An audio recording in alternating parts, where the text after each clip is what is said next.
Good afternoon. My name is Dr. Richardson. This is lecture 3 of the course, An Introduction to Linear Algebra using Python. My email address is listed below, srichards22@comcast.net. So again, as a reminder, learning is not a passive activity. Please take notes. When you look at the video clips or you watch them in real time, problem sets are essential. There were problem sets posted on the appropriate Google Drive. At the moment, problem sets 1, 2, and 3 are available. Solutions keys for problem sets 1 and 2 are available. And I would strongly encourage you not to peek at the solutions and work backwards, but attempt to do the problems. If you get stuck on a problem, go look at the solution and just take a piece of paper and scroll down and look at it piecemeal to get some hints of where to go. If you have questions on the lectures, problem sets, or solution keys, please contact me, and you may find a ruler to be helpful in terms of taking notes.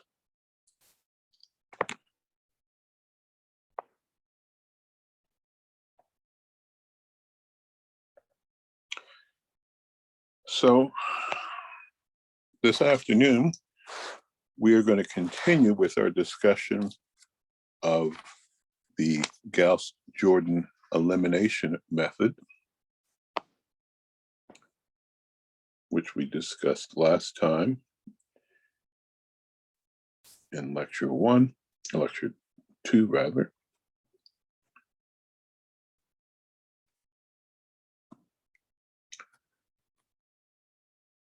And to see how this works, it's useful to go through some examples. We looked at some last time.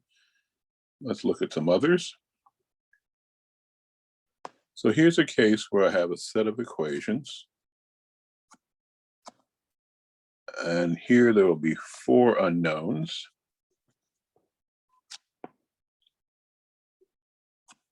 But we're going to spice up things a bit. In this particular example, there will only be 2 equations, or 3 equations rather. And the equations and unknowns are listed as below.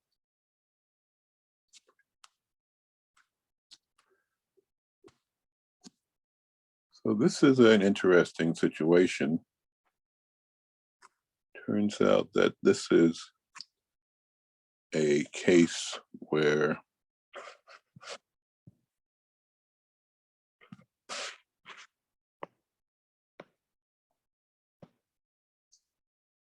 we have a situation that's underdetermined, meaning that I have more unknowns than I have equations.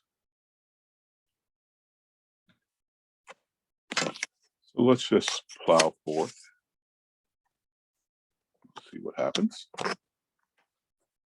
So again, the coefficient matrix for this problem is a 3x4 matrix. I can just read this from the given equations and just write down the matrix elements of the coefficient matrix by inspection. And there is a constant matrix, which again I can discern from the problem by inspection. So A is my augmented matrix.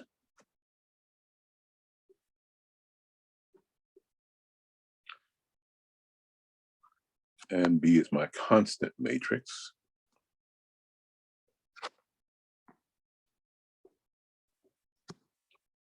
And it's a little sloppy there, so let's clean that up a bit.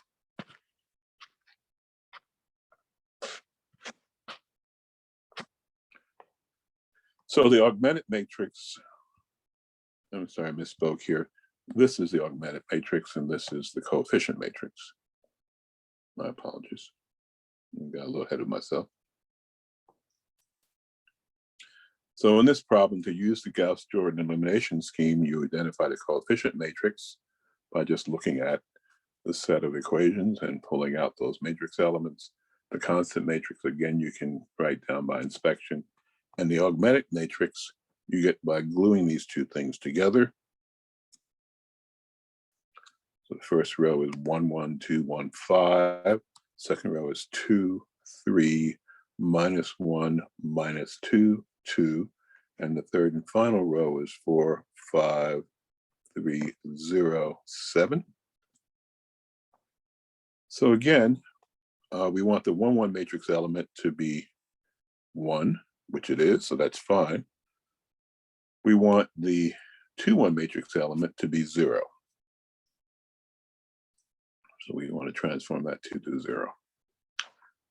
So we will do this using the appropriate elementary row operations. And in this case, let's take a Xerox copy of row 1, multiplied by -2, and add that result to row 2. So what will we get? Well, row 1, we only took a Xerox copy of, so it's not altered. Row 2 is changed, and it gives you the desired result that you've placed at 0 at the 2, 1 position, second row, first column. And the third row was not even in the game at all. So she is not affected. Okay, the next thing we would like to do is, in fact, turn this 3, 1 matrix element into 0. Because after all, this 1 is a leading 1, so we want all the zeros in that column to, all the other matrix element in that column to be 0. So we can do that by taking a Xerox copy of row 1, multiplying it by -4, and adding that result to row 3. And again, row 1 is unaltered. All we did was take a Xerox copy of it. Row 2 was not even in play. And row 3 becomes 0, 1, -5, -4, -13. Okay, the next issue to realize is that this 1 here, well, this is a leading 1, and this is a leading 1. So we definitely want to get rid of this 1. We want any leading row 1s in the third row to be to the right of this guy, using the rules for elementary row, for putting a matrix in reduced row echelon form. That's our ultimate goal. So to do that, we'll take a Xerox copy of row 2, multiply it by -1, and add that result to row 3. And we'll get 1, 1, 2, 1, the first row, 0, 1, -5, -4, -8 for the second row, and 0, 0, 0, 0, -5 for our third row. So -5 there. Okay. So finally, my third row, I need to turn that -5 into a leading 1. So I can do that by just taking row 3 and dividing it by -5. So I will get 1, 1, 2, 1, 5 for my first row. I'll get 0, 1, -5, -4, -8 for my second row, and 0, 0, 0, 0, 1 for my third row. Okay, so my suggestion is, now that you have leading 1s in each of these 3 rows established, you have to make sure that every column that contains a leading 1 is such that all the other matrix elements have to vanish. So for example, and let's start this from the right-hand side. That's sort of the way I look at it. So I want to get rid of that 5 and the -8. And I'll do this one step at a time. Let us take a Xerox copy of row 3, multiply by 8, and add that to row 2. So let's see, the first row is unaltered, but the second row now becomes 0, 1, minus 5, minus 4, 0. And the third row was not involved at all. It just took a Xerox copy of the third row. Row 1 was never involved at all. Okay, so if I want to make sure that all the matrix elements in row 1, 2, 3, sorry, column 1, 2, 3, 4, 5. So in column 5, I have a leading 1, and I have to make sure all the other matrix elements in column 5 vanish. So I need to get rid of that 5. Same trick, take a Xerox copy of row 3, multiply it by minus 5, and add that to row 1. And what will I get? I get 1, 1, 2, 1, 0 for my first row. Second row is 0, plus 1, minus 5, minus 4, 0, and 0, 0, 0, 0, 1. Row 2 is not changed at all. Row 1 is certainly changed. And row 3, I just took a Xerox copy of. It's not altered. So I'm almost finished. I need to target this guy. I've got to turn that into 0. So that'll ensure that if I look at column 2, I'll have a leading 1 and all the other matrix elements will vanish. And so that should be the last elementary row operation I'll need.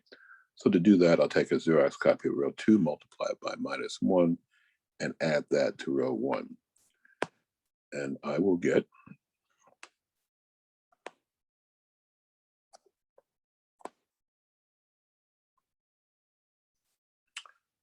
let's see, 1, 0, 7, 5, 0, 0, 1, minus 5, minus 4, 0, and 0, 0, 0, 0, 1. And we look at the definition of reduced row echelon form.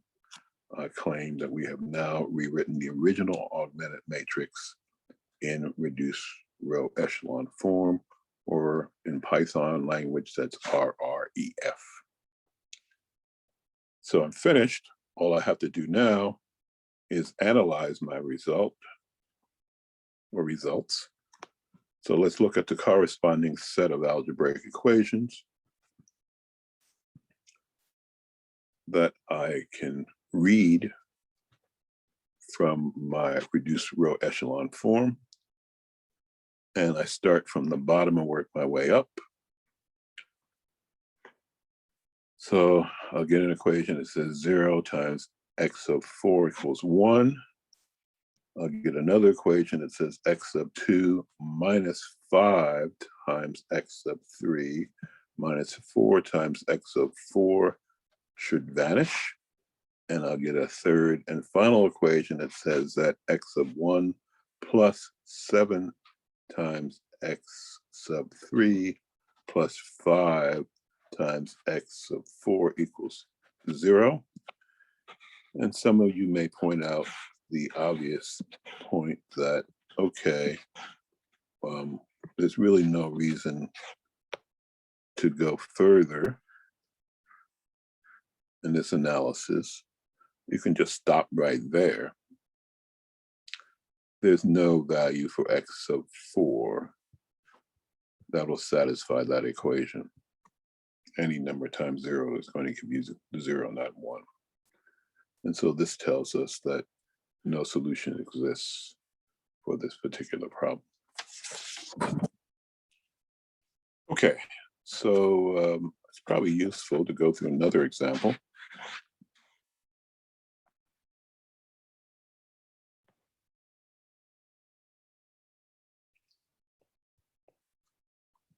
And here I'm going to write down 3 equations.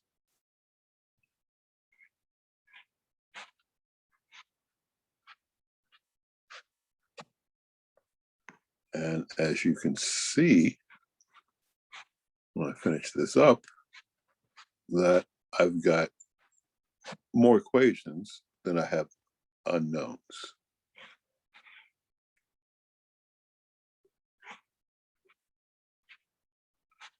So more equations, namely 3, than I have unknowns, namely 2.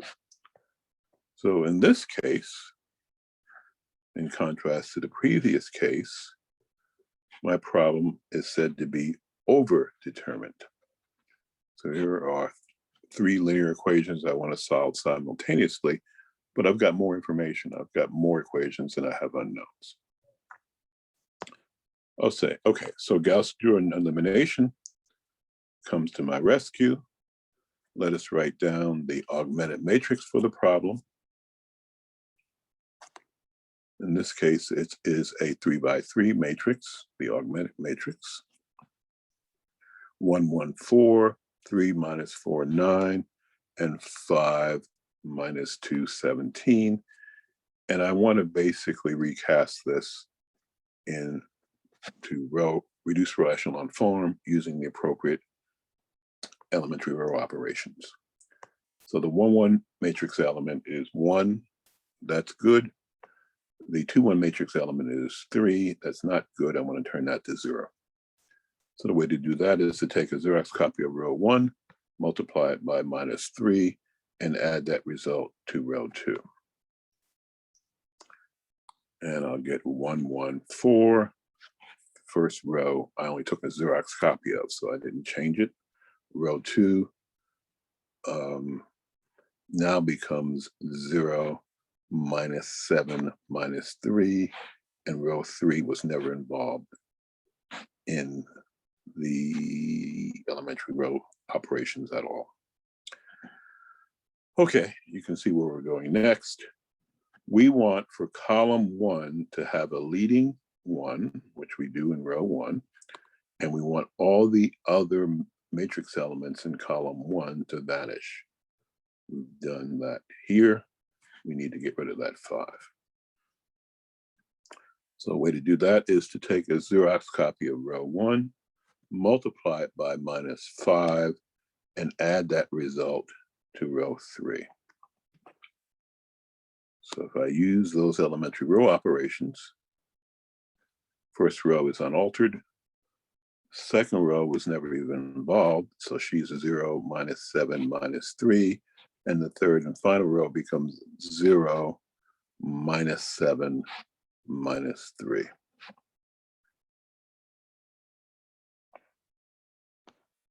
Okay, so if you see something curious here, that's good. Row 2 and row 3 are identical.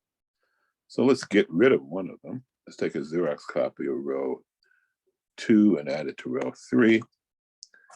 And what we get for our money is 1, 1, 4, 0, minus 7, minus 3, and we get a row of all zeros, which is good because we want that to be at the bottom. That is the convention, or that satisfies one of the criteria for reduced row echelon form. Okay, so what's next? Well, we want this minus 7 to be turned into a leading 1. So the way to do that, excuse me, is to take row 2 and divide it by minus 7. So I will get 1, 1, 4, 0, 1, 3/4, and 0, 0, 0. And I'm almost home. Note, row 1 has a leading 1, row 2 has a leading 1. So that means that, and row 3 doesn't have a leading 1, but that's okay. It's consistent entirely of zeros and it's at the bottom. So for the leading 1 in row 1, all the other matrix elements in that column have to be 0. That's great. Column 2, I have a leading 1 here. So all the other matrix elements in column 2 have to vanish. So I have to kill that one. So the way to do that is to take a Xerox copy of row 2, multiply it by -1, and add that result to row 1. And I should get 1, 0, 25 over 7 for my new form of row 1. Row 2, I just took a Xerox copy of, so it never changed. And row 3 wasn't in play at all. So I claim this is now in reduced row echelon form. So what are the corresponding set of algebraic equations?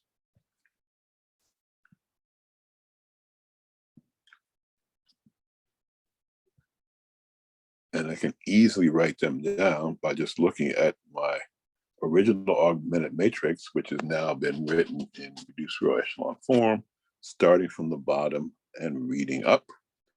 So I get 0 times x sub 1 plus 0 times x sub 2 equals 0. I get x sub 2 equals 3/2, and I get x sub 1 equals 25 over 7. So this first equation is interesting, but it doesn't tell us much. It does not reveal much.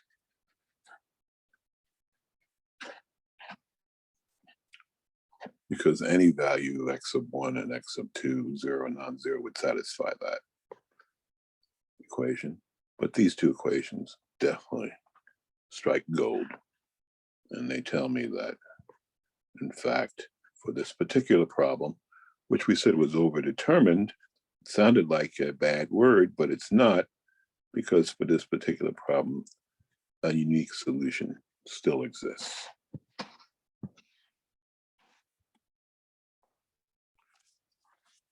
Okay, so I think it's useful to summarize what's going on.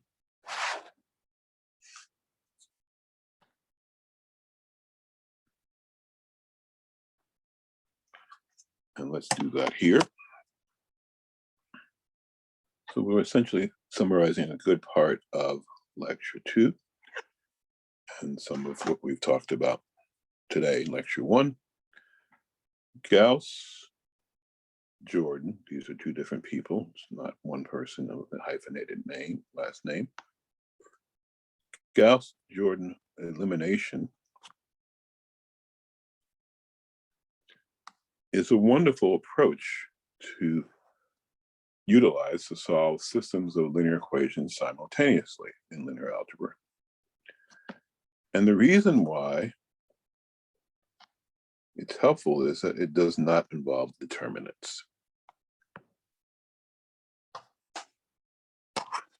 So it's far more powerful than Cramer's rule, which involves determinants, which for small systems of linear equations, that's okay, but for a problem that has 500 equations and 500 unknowns, you don't want to go down that alley to have to deal with determinants of order 500. So when you use the Gauss-Jordan elimination scheme on a problem to solve a set of linear equations simultaneously, one of three things can happen. You can get a unique solution to your problem. You can get an infinite number of solutions to your problem. It really just depends upon the equations. And we've seen this in a number of examples, and you had practice with this in problem set 2, and you'll have some more practice in problem set 3.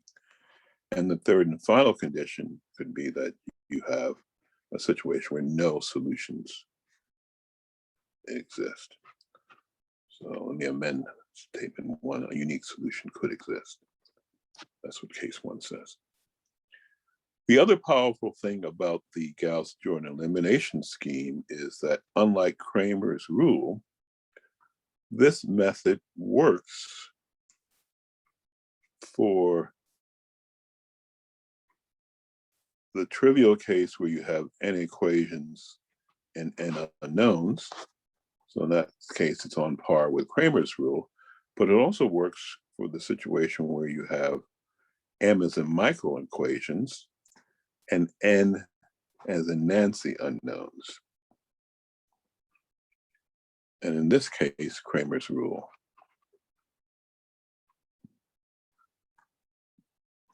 does not work, for reasons we saw back in lecture 1.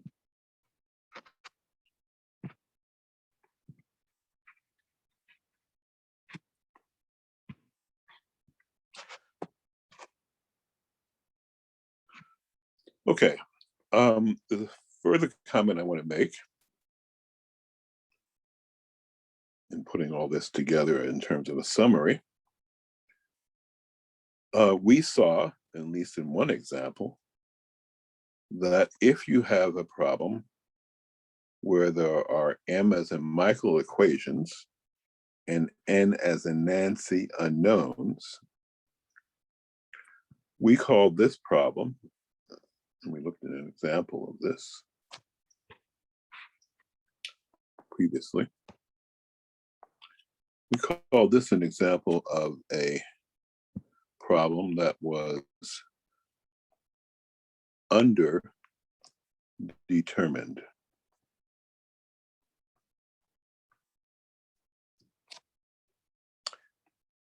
And it turns out that in this situation, there are only two possible outcomes when you use Gauss-Jordan elimination to solve the problem. You could have a situation where, and it depends upon what the coefficient matrix is and depends upon what the constant matrix is. You could have a case where you have an infinite number of solutions, or you have a case where there's no solution. And that's it. For an undetermined system of equations, you'll never have a unique solution. Now flip that. If you have a system that's overdetermined, and we looked at an example of that, where m as in Michael equations, that number is larger than n as in Nancy unknowns. If that's the case, then all three possibilities are in play. Namely, you could have a unique solution,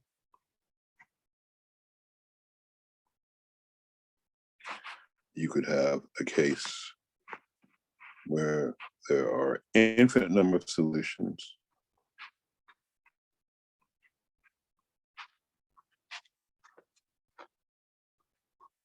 and finally, you could have a case where there's no solution. So unlike the underdetermined case, where there are only two options, the overdetermined case has three options. Okay. So up to now, we've been looking at matrices as objects that store information. And we exploit that property in both Cramer's rule and Gauss-Jordan elimination. But I want to step back for a minute and look at matrices from 37,000 feet and recognize that they are a bit more powerful than that, than just things that store information. So matrices are important creatures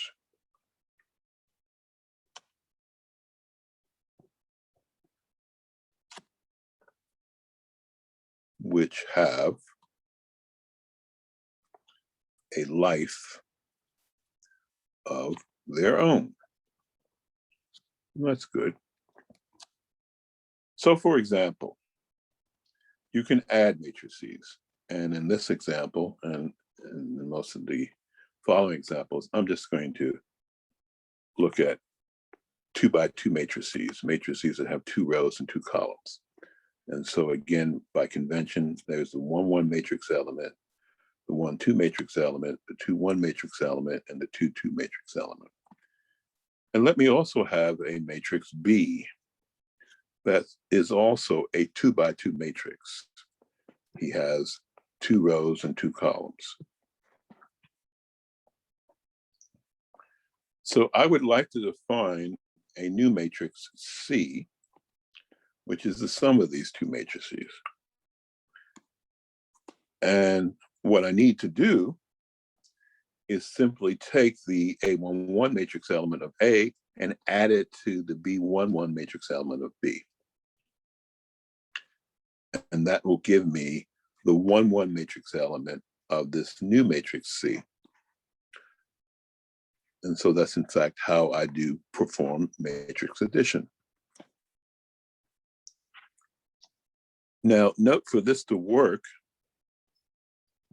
let's be careful.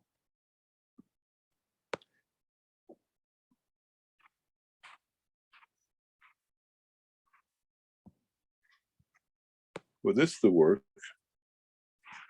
both of these matrices have to have the same size. The number of rows and the number of columns have to be equivalent. 1-1, 1-2, 2-1, 2-2. So my new matrix C has 4 matrix elements: C11, C12, C21, C22. And I know exactly how to relate the C's to the A's and B's. C sub ij is just A sub ij plus B sub ij. So in order to add 2 matrices together, what you have to do is add the respective matrix elements together from each of the 2 matrices. So having defined matrix addition, let's look at matrix subtraction, which follows very nicely. Let's define a new matrix D.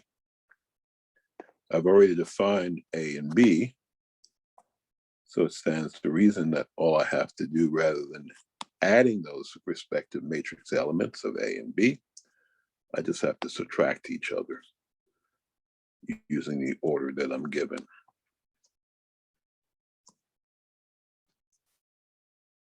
One, 1, 2, 2, 1, 2, 2.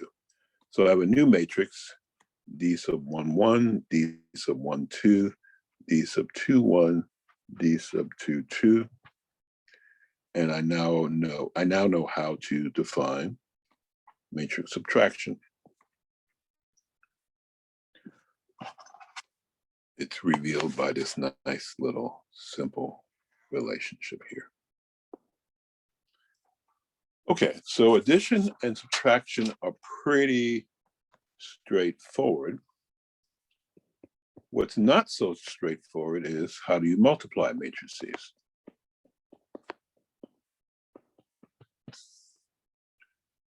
So let's start out with 2 simple matrices. Again, these matrices are 2x2 matrices. They each have 2 rows and 2 columns, or they each are of order 2. So you might think that all you need to do is say, oh, let me take the 1-1 element of this and the 1-1 element of that matrix and multiply them together. And accordingly, and my new matrix should be that. And it turns out that's a possible way. There's nothing wrong with that. That's a possible way to multiply matrices.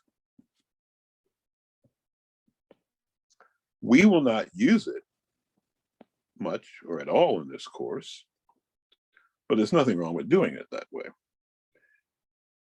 In fact, For reasons that we'll discuss in a few more lectures, there is a very useful way to define matrix multiplication in linear algebra that'll help us enormously in a few lectures. So I'll just have to ask you to be patient. And so the approach here is to take the first row of the first matrix and multiply it by the first column of the second matrix. So if in fact you want to multiply A times B to get D, then D, the product of those two matrices, it's going to have a 1-1 matrix element, which is just going to be A sub 1-1 times B sub 1-1 plus A sub 1-2 times B sub 2-1. That's what you get when you take the first row of the first matrix and multiply it term by term by the first column of the second matrix element. But D has 4 matrix elements. That's only 1. The next one you'll get by just taking the second row of matrix A and multiplying it again by the first column of matrix B. So this becomes A sub D, A sub 2-1 times B sub 1-1 plus A sub 2-2 times B sub 2-1. And if you repeat this process, you have an A sub 1-1, B sub 1-2 plus A sub 1-2, B sub 2-2 here. This guy you obtain by taking the first row of matrix A and multiplying it by the second column of matrix B. And finally, if you take the second row of matrix A and multiply it term by the second column of matrix B, you get an A sub 2-1, B sub 1-2 plus A sub 2-2, B sub 2-2 here. So what's going on? So D is a matrix that again has 4 matrix elements.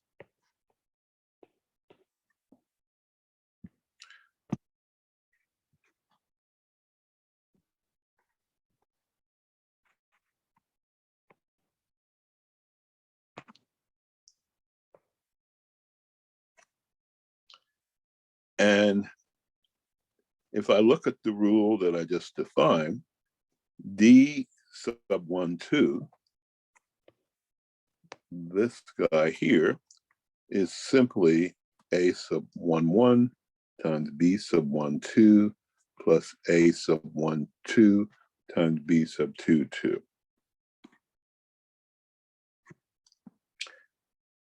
Let's clean that up a bit.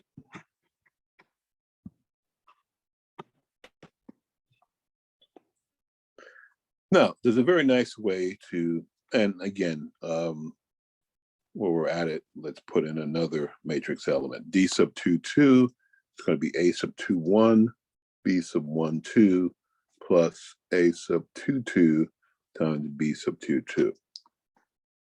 So as in the addition and subtraction of matrices, there's a nice simple form that you can write down to define matrix multiplication. It's a little bit more complicated than the rule for subtraction and addition. And here it is. It says that if you want to find the D sub ij matrix element, where I is the row index and j is the column index, you multiply A sub ik times B sub kj, where I and j are here, and k is an index that goes from 1 to 2, and it is the column index of the first matrix, and here k is the row index of the second matrix. So in fact, if you wanted to write down the D sub 2, 1 matrix element and use this formula, you get two terms. I is 1, I is 2, and J is 1. So 1, so I is 2, and J is 1. And then I have my K here that I have to sum over from K equals 1 to 2. And so that would be A sub 2, 1, B sub 1, 1, plus A sub 2, 2 times B sub 2, 1. And you should verify that, check that to make sure that that makes sense. Okay. So a couple of things. A and B, if you want to multiply these two matrices together, they must be compatible. So what does that mean? That means that if A has 2 rows and 3 columns, and B has 3 rows and 5 columns, even though those two matrices are not square, you can still multiply them. And the reason why you can multiply them is that the column index of the first matrix is equal to the row index of the second matrix. So for example,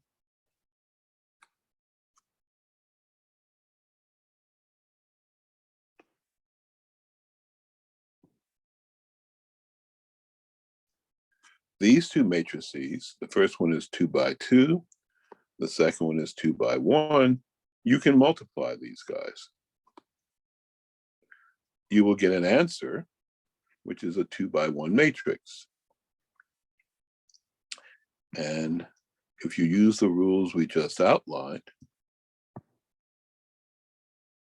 let's spread this out a bit.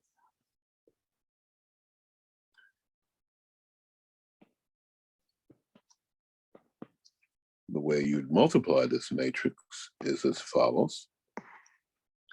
Again, the final result, these two matrices are compatible because the first matrix has 2 columns and the second matrix has 2 rows.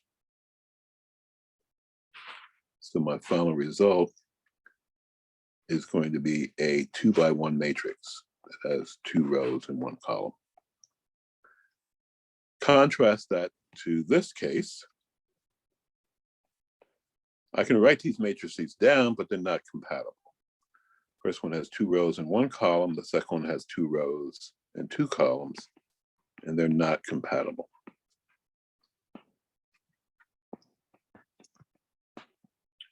The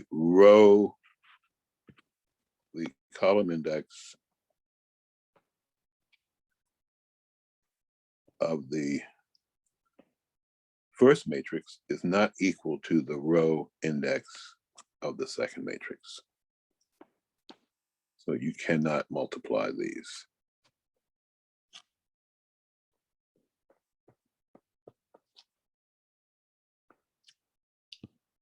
You cannot multiply.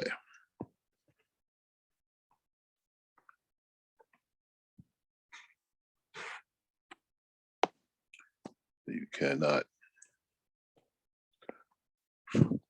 multiply these two matrices.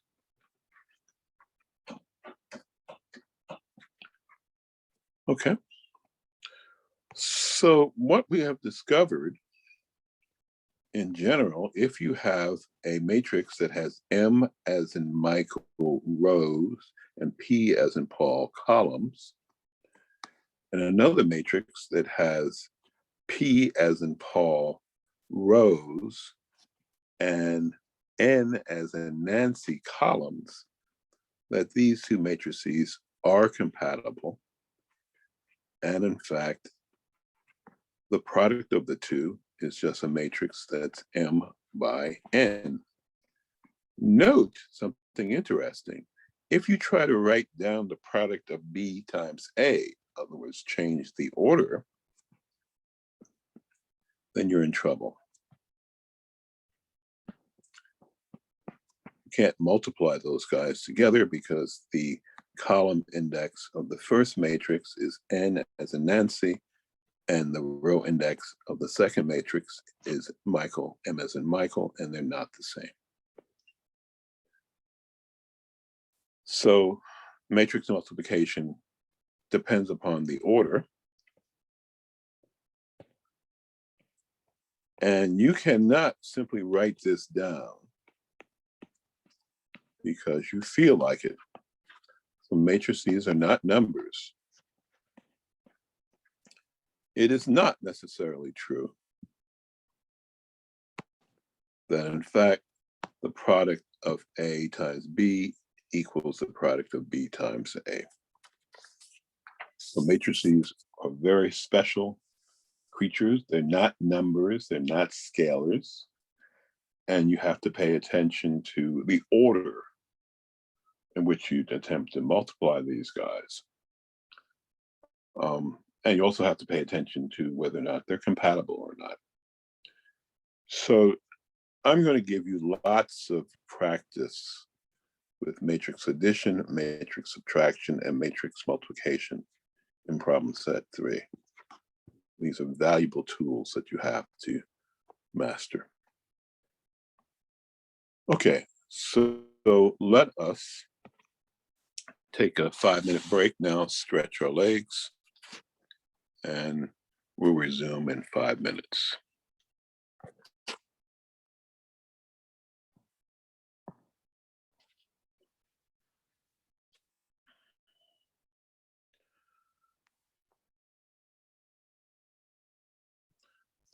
Okay, so let's resume our discussion of the properties of matrices. So one of the authors of a text that I've consulted and used in developing this course remarks that matrices are sort of like animals in a zoo. So there's a zoology of matrices. There are various types of matrices. And I want to go through a list of some of these. We won't do all of them, but we'll discuss a number of matrices that'll be useful, at least in this introductory course. There's a matrix known as the Null Matrix. It has another name. It could be also referred to as a zero matrix. So here's an example of the zero matrix. Consider a matrix of order 2, has 2 rows and 2 columns, and all the matrix elements are 0. And that's it. Another type of matrix you can see as you're walking in the zoo is something called the identity matrix. And again, like the null matrix, it can have, I'm just picking examples where I have 2 rows and 2 columns. And the identity matrix is simply going to be a matrix where the diagonal matrix elements are 1 and everybody else is 0. So there is a very nice, neat way of writing this. A sub ij is a matrix element of the identity matrix. If I equals j, then let me just clean this up a bit.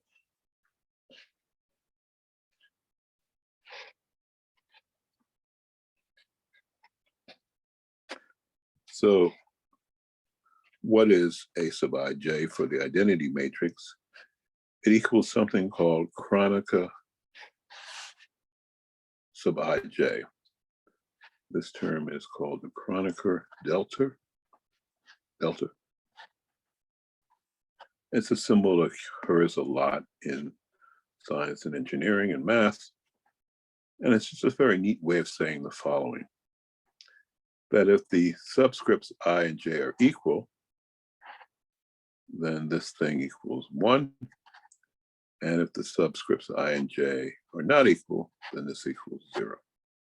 So you can clearly see here that this matrix element of the identity matrix, the first row, second column, I is 1 and j is 2. They're not equal, so clearly that has to be 0. Now that we know how to multiply matrices, you should note something interesting, that if you have two matrices, B and I, and assume they're compatible so that you can multiply them, it doesn't matter in which order you do your matrix multiplication. And that's only true because I have the identity matrix here, so there's something special about her. The identity matrix is very special. Okay, other types of matrices. You can have a matrix that's singular.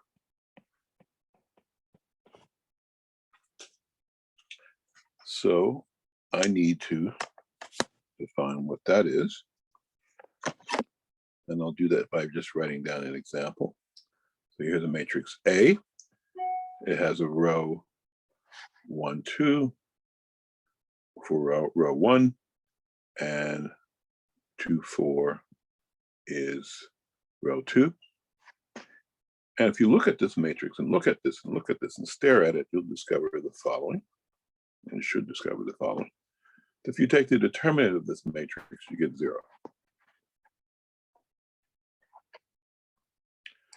So a singular matrix is simply a matrix whose determinant vanishes.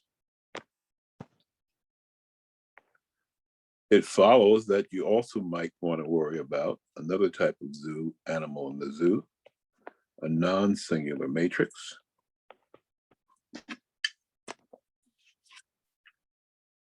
In this case, the matrix T. And let's say he looks like this. So the determinant of T, which I could write alternatively here, is clearly not 0. It's 1, -6, or -5. So we have been talking about types of matrices. And in our discussion, we've come across matrices that are clearly square. So a square matrix is simply a matrix that has n as in Nancy rows and n as in Nancy columns. The number of rows and columns are equivalent. So A sub ij is a simple matrix element of that matrix. A could be 20 by 20, a million by a million, 5 by 5. The row index goes from 1 all the way to n, and the column index goes from 1 all the way to n. Note that if you have a matrix that has n as in Nancy rows and p as in Paul columns, this is not a square matrix. Now, I don't want you to get the impression that non-square matrices are bad actors. They're not. And they have use also in linear algebra, but you just have to recognize that they exist. And they are simply defined for the criteria where the number of rows is not equal to the number of columns. Now, I'm not going to talk about a property of a matrix, a kind of a matrix, but I'm going to talk about an operation that you can apply to a matrix. So, for example, consider the following square matrix of order 2. She has 2 rows and 2 columns. A sub 1, 1, A sub 1, 2, A sub 2, 1, A sub 2, 2. And I want to define something called the transpose of that matrix. And I write that as A superscript capital T. So let me just write down what it is first, and then I'll come back and explain what I'm doing.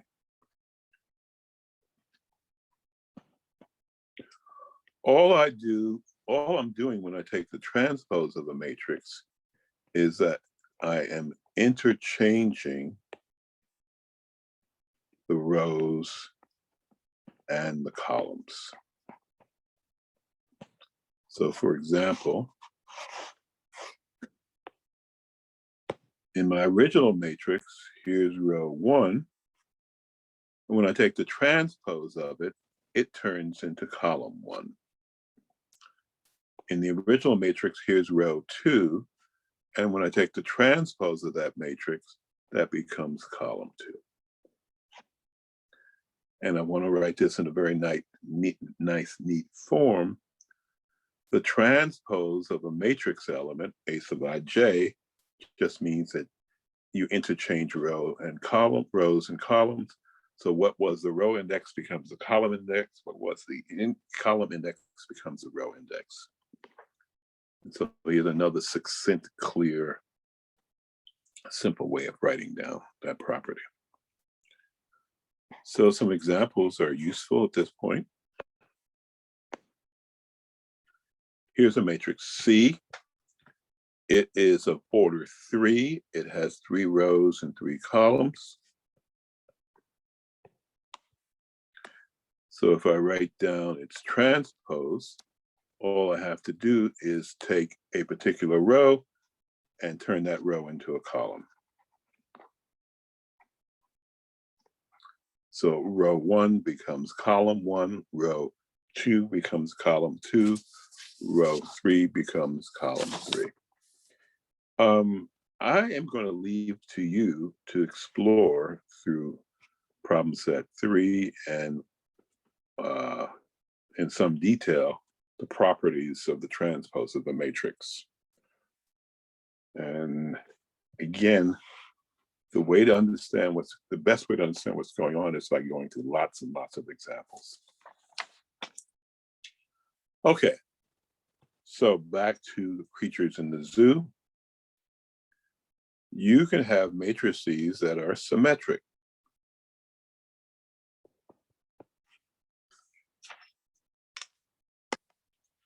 So for example, walking down the street, and you encounter this matrix.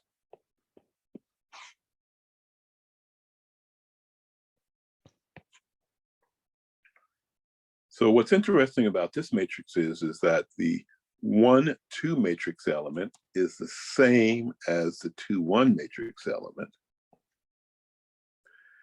And the 1, 1 matrix element is the same as the 2, 2 matrix element.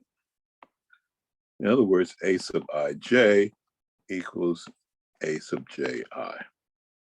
That's what we mean by a symmetric matrix. So let's look at a slightly more complicated example. Here is a 3 by 3 matrix, 3 rows and 3 columns. It's a square matrix of order 3. And it's very special. Excuse me. And the reason why it's special is that the B12 matrix element is the same as the B sub 2,1 matrix element. The B sub 1,3 matrix element, the B sub 1,3 matrix element is equivalent to the B sub 3,1 matrix element. The B sub 2,3 matrix element is equivalent to the B sub 3,2 matrix element. And again, B sub 1,1 equals B sub 2,2 equals B sub 3,3. So all the matrix elements along the diagonal are all equivalent. I should say that symmetric matrices are wonderful. And in linear algebra, if you can play with symmetric matrices, it turns out your life is going to be much easier than dealing with non-symmetric matrices. Okay, another type of matrix you can run into is something called an idempotent matrix.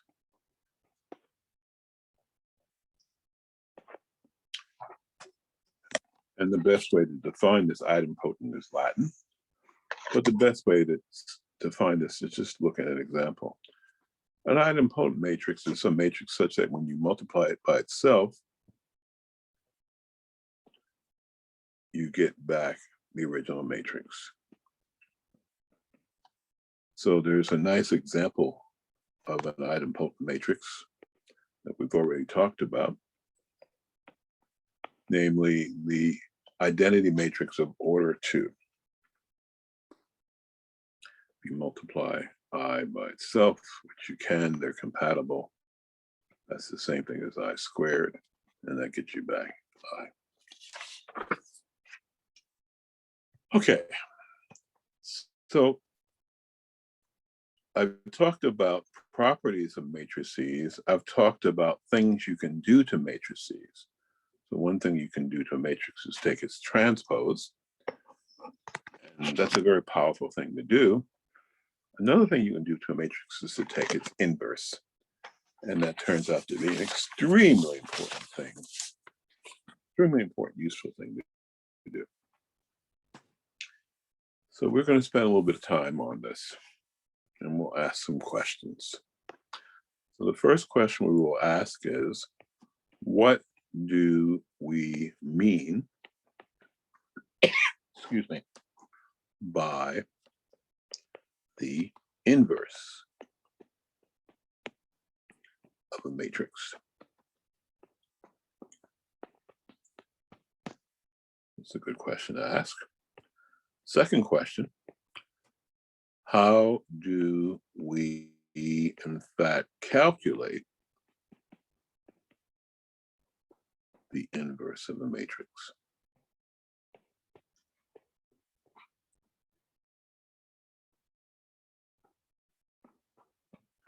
And the third and final question we're going to ask is, why do we even want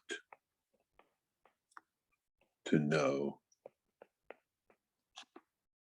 the inverse of a matrix? What is to be gained by doing this? What great secret will we discover? Okay, so inverses are things that we have seen before in arithmetic. So in arithmetic, every non-zero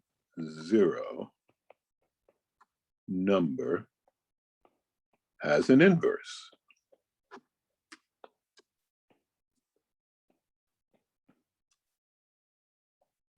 So if you take the number, or we're going to see in a few lectures, this has a even more useful name, or scalar, A, you can define the inverse of A,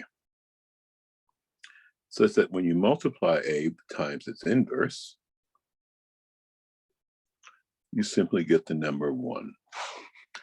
And note, it doesn't matter in what order you multiply these creatures. So this is nice, but there's no guarantee that this idea is going to carry over completely without some complications for matrices. So given a matrix A, we will define the inverse of A as A superscript -1, such that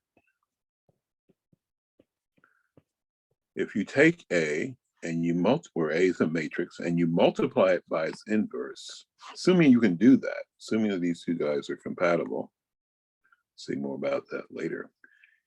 And if you took its inverse and multiplied it by A, then you would get the identity matrix.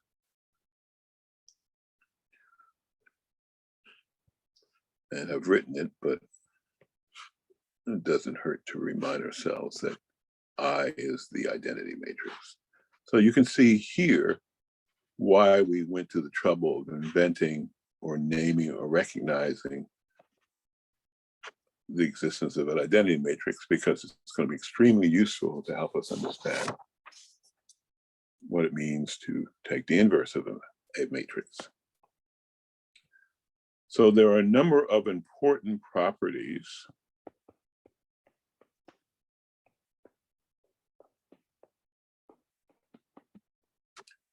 of the inverse of the matrix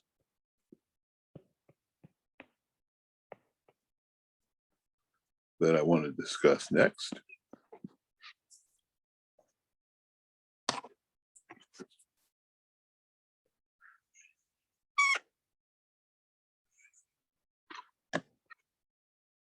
So what does it mean to take two matrices, A and B, assuming they're compatible? So whenever I write this down, I'm assuming that it makes sense to multiply A times B. Remember what that means.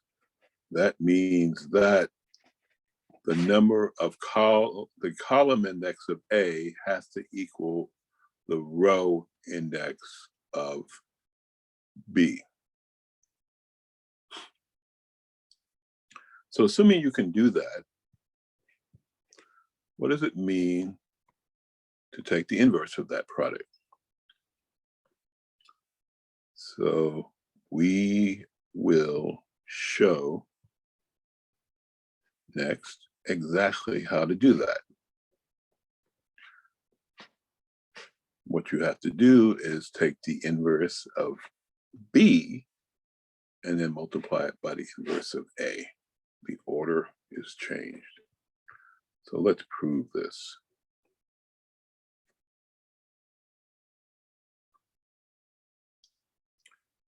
And the proof goes as follows. Suppose you are given this, A times B, and you take its inverse. Let us, and again, in matrix multiplication, you always have to be careful whether you're multiplying an object from the left or the right, because in general, matrices, the order of how you multiply matrices matters.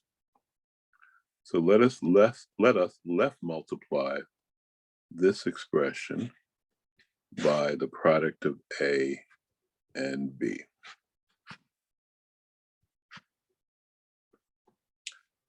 So let me give these guys some numbers. This is lecture 3. So here are equations 3.1 and 3.2. Now, let us assume that, in fact, the inverse of the product of these two matrices, A and B, is just the inverse of B times the inverse of A.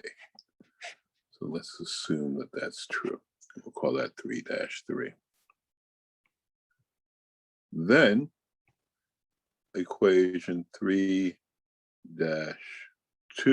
we'll call this, the previous equation is 3-3. So assuming that 3-3 is true, then 3-2 becomes 3-4, which will be A multiplied by B times the product of A and B, of which I take the inverse. That's going to be A times B times the inverse of A, B times the inverse of A. But that is simply A times the inverse of A. Why is that? Well, if I take a matrix B and multiply it by its inverse, then by definition that equals the identity matrix. And an identity matrix times A is just A. So I guess if you want to be a little bit more careful, I should take exactly what I just said and write it explicitly.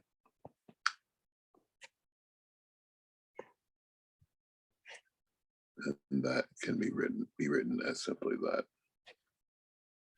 which again is the identity matrix.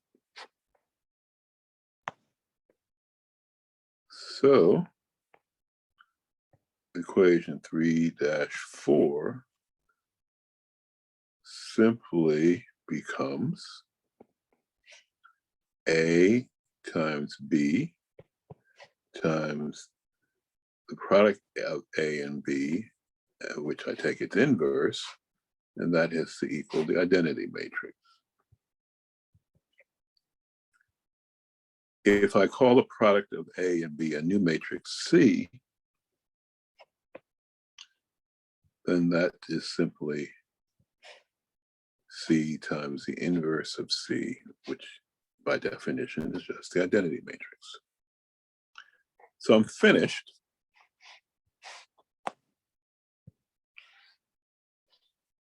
I've started out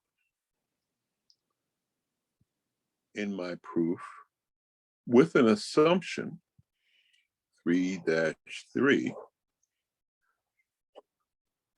and I've followed through that assumption logically to get a result which clearly is true.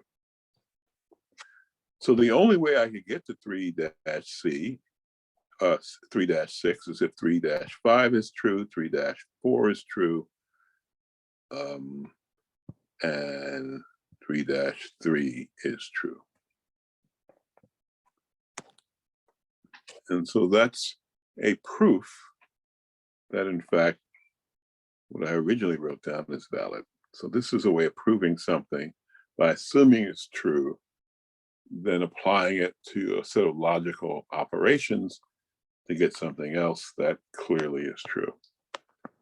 And so the only way that could be true is everything else in front of it is valid. So at the end of the day, A times B, if I take its inverse, has to be equal to the inverse of B times the inverse of A in the proof. QED.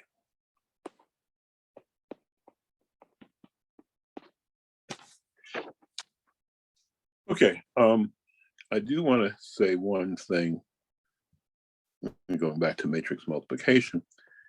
If in fact I have a special case where I have two matrices A and B, and I multiply them together, and it turns out that these two things are equal, they don't have to be, but if they are, then we say that matrix A commutes with matrix B. Okay, so let's get started. We have defined, remember, we'll go back to our original prescription here. We have defined what we mean by the inverse of a matrix. Now we have to, in fact, go through an example where we can calculate the inverse of a matrix. And that turns out not to be that simple. We're going to take a very simple case to do it. And the issue of why we want to even worry about knowing how to take the inverse of a matrix, we're going to push that off towards the end of the course.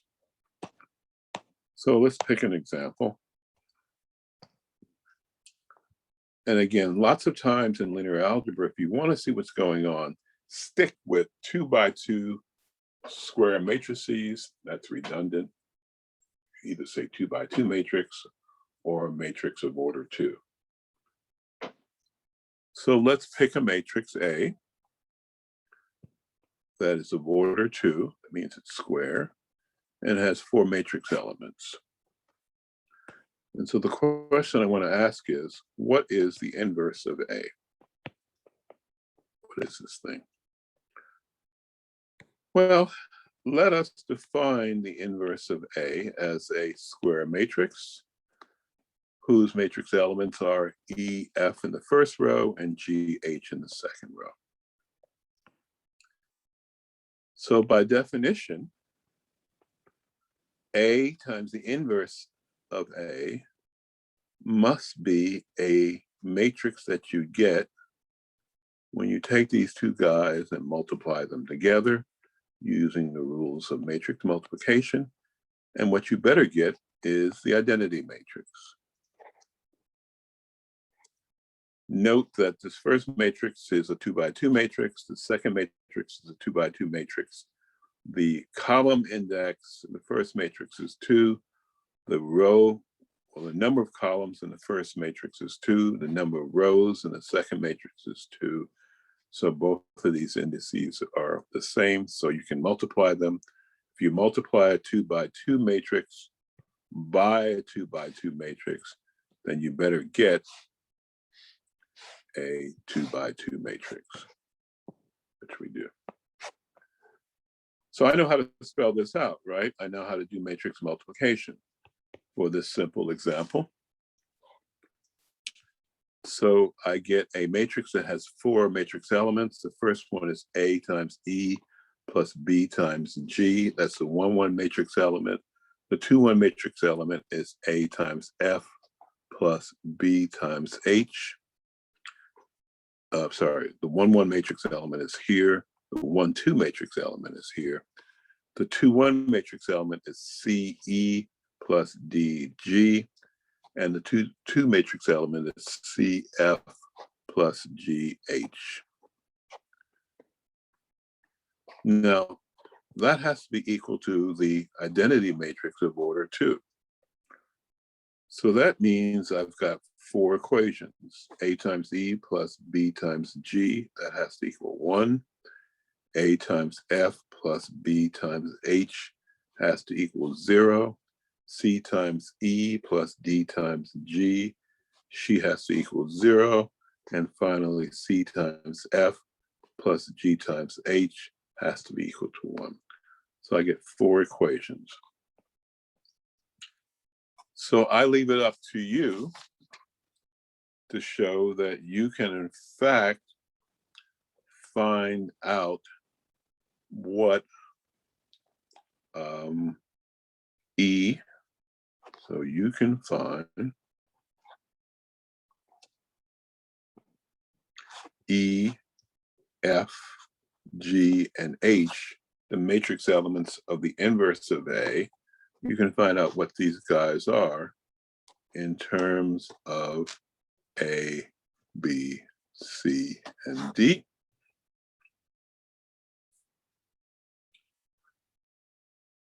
And what you'll discover is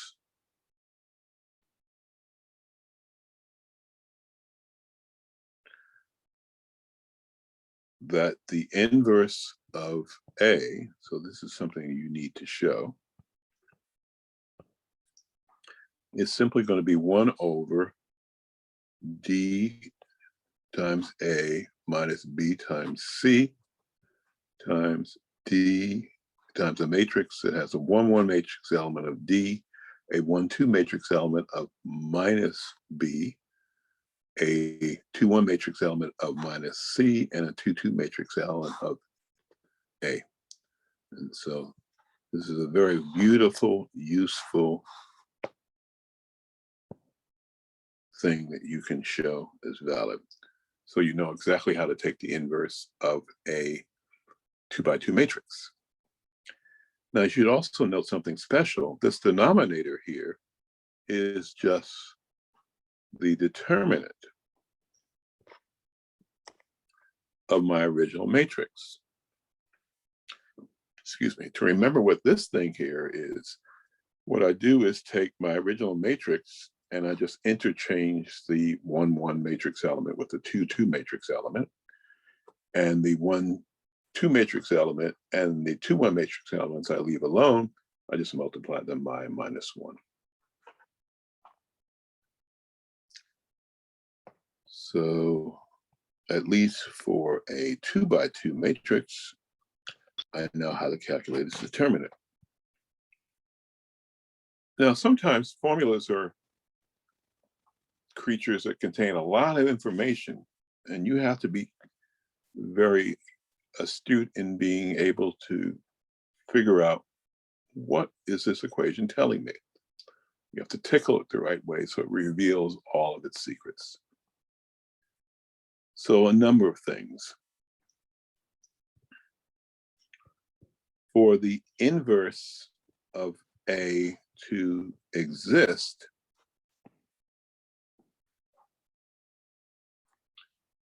the determinant of A cannot be 0. You don't want 0 in the denominator.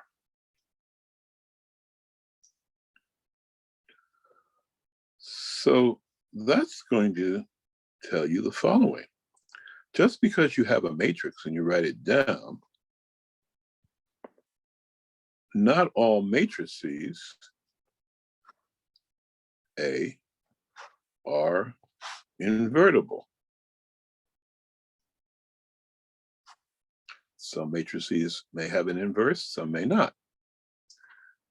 The other thing that should be clear is that for a matrix to be invertible, it must be square.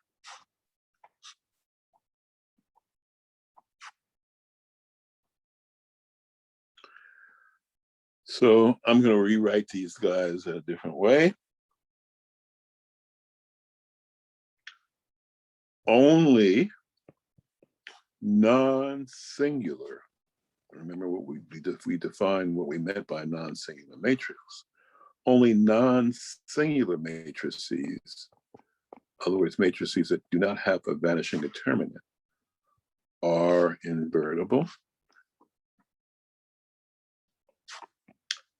And singular matrices, so we're getting lots of information from just this one equation.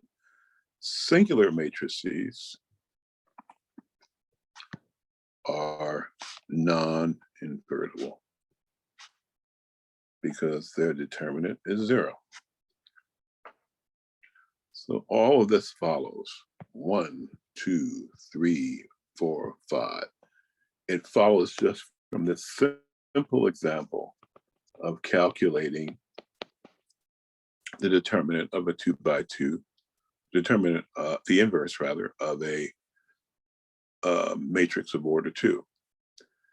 Now you may say, wait a minute, slow down.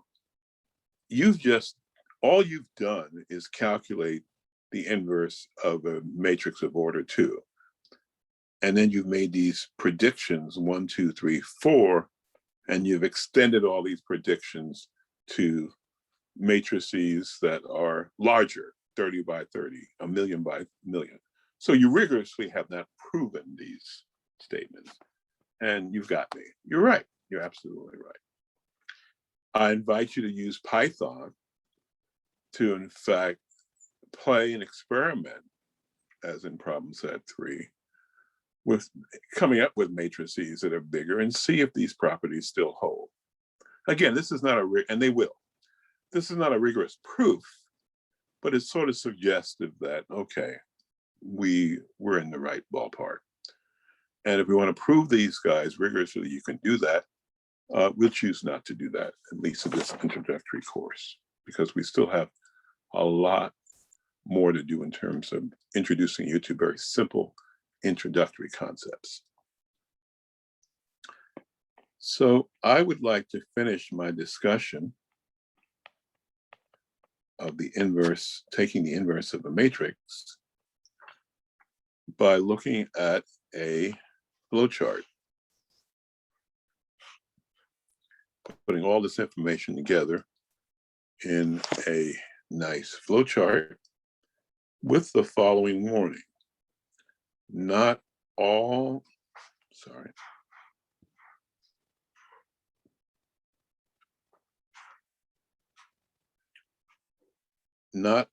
matrices have an inverse. And as I said before, this flowchart and everything we've talked about, we only proved rigorously for a matrix of order 2, but this can be generalized. We're not going to do it, but it can be generalized for a n by n matrix, a matrix that has n rows and n columns. Okay, so you are walking down the street and you see a matrix A. So there's some questions you want to ask this matrix. Is matrix A square? In other words, does it have n rows and n columns? So it turns out there are two possible answers. Yes and no.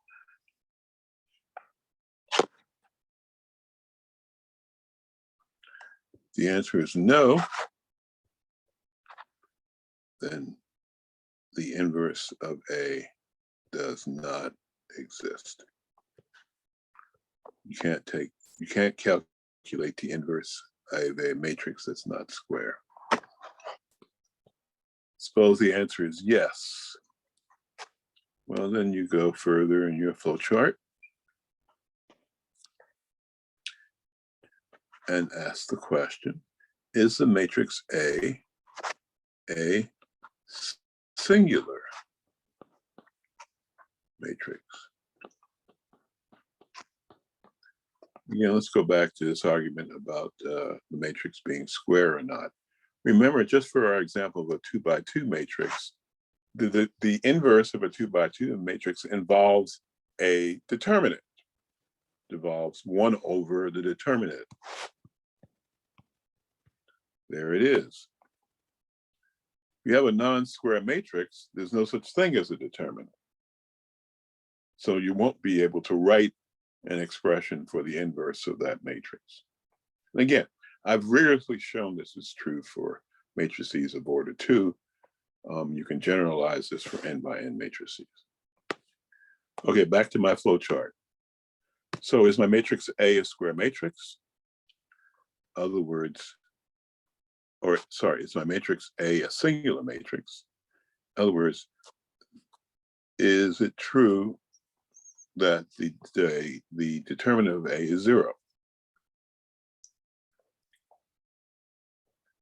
So again, one of two questions you can get an answer to.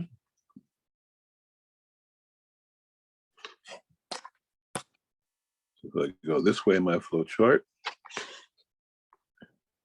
and the answer is yes, then A does not have an inverse, or it is non-invertible. I'll say this one more time. Everything in this flowchart I've rigorously shown to be true for matrices that have 2 rows and 2 columns. And you can prove this in general for matrices that have n rows and n columns. So suppose the question was no. Suppose the matrix has a determinant that doesn't vanish. then you have an answer in this flowchart. Then my matrix A is a non-singular matrix, and the determinant of A does not vanish, and the inverse of A exists. And that's such a great goal to get to that we should highlight it.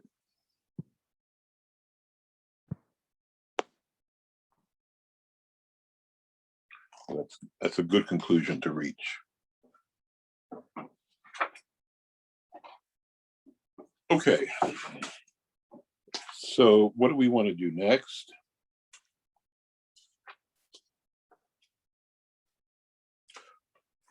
Well, we want to look at other ways to calculate the inverse of a matrix where life is not that simple, namely matrices of order 3, order 4, order 5, etc.